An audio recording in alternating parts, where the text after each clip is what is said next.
এই বেটা, তোরা ডিম পাচ্ছিস না কেন? সারাদিন চিল্লাচিল্লি করে আর খায় শুধু।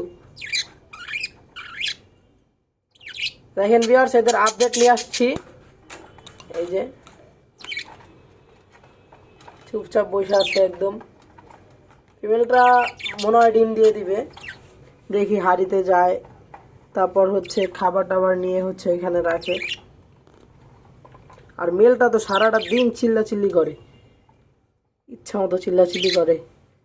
অনেক ভাই কমেন্ট করছে এদেরকে নাম দেওয়া যায় লাভজিকার। আসলে মেল পাখিটা হচ্ছে যেহেতু সব দিকেই ছেলে পাখির দাম, পাখি অথবা যে কোনো বিষয় পুরুষেরই হচ্ছে বেশি আর কি মূল্য, সেই ক্ষেত্রে এটার নাম দেওয়া হবে বাজিগার।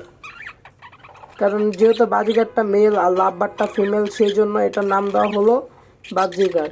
তো এই পাখিগুলো কেমন লেগেছে সবাই কমেন্ট করে জানাবেন।